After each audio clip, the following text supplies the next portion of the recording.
Biarritz-Soyaux Angoulême, c'est le match d'ouverture de la 19e journée de Pro D2 au Parc des Sports d'Aguilera. C'est la troisième réception dans ce bloc pour les Biarros. Les joueurs basques qui démarrent bien cette partie avec cette belle prise de balle en touche par Is Backhaus et le ballon porté qui se forme sur le deuxième ligne Biarros.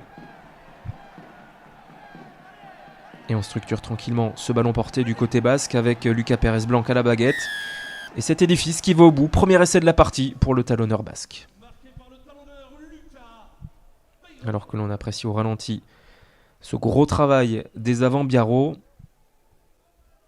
C'est l'une des premières fois que le BO s'installe dans le camp charentais. Et grâce à ses avants, c'est une entame très réaliste du Biarritz olympique, même si cet essai n'est pas transformé.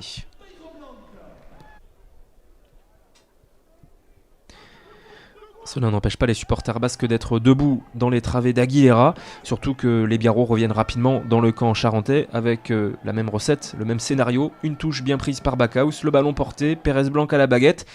Et cette fois-ci, par contre, c'est écroulé par les avants charentais. Pénalité réussie par Pierre Bernard, 8-0. C'est le score à la pause en faveur du Biarritz olympique.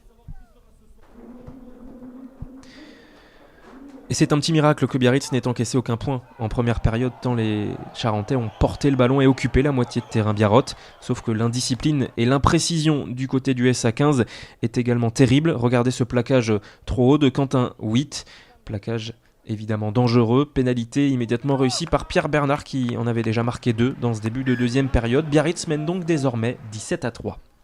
Plaquage haut, à hauteur des épaules, c'est carton jaune. Sauf que Biarritz aime également se faire peur et à l'heure de jeu, c'est Elvis Lévy qui laisse ses coéquipiers à 14 contre 15. Carton jaune pour le talonneur basque. Et vous allez voir au ralenti la raison, c'est ce plaquage dangereux sur Aldric Lescure. Il est beaucoup trop haut et il est à l'épaule. Sanction logique pour le talonneur Biarros.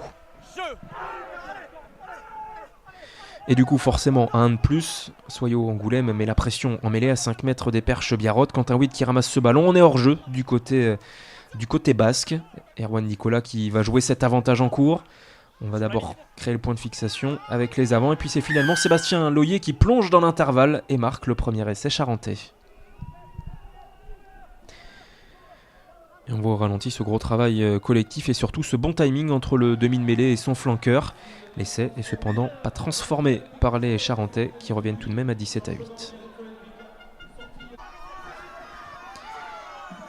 Un brin d'espoir pour cette équipe charentaise pour aller chercher quelque chose dans ce déplacement, sauf que la défense biarrote est encore reine sur cette action. Regardez le bon plaquage de Pérez-Blanc et surtout ce bon contest de Evan Olmsted, pénalité accordée par Monsieur Nuchy. Les belles attitudes au ralenti de l'international canadien et surtout ce ballon gardé au sol par le porteur de balle du SA15. Et c'est encore Pierre Bernard qui s'illustre au pied. 20-8, victoire biarrote, la troisième dans ce 5e bloc de la saison. Les Biarros sont assurés de rester dans le top 6 avant les vacances.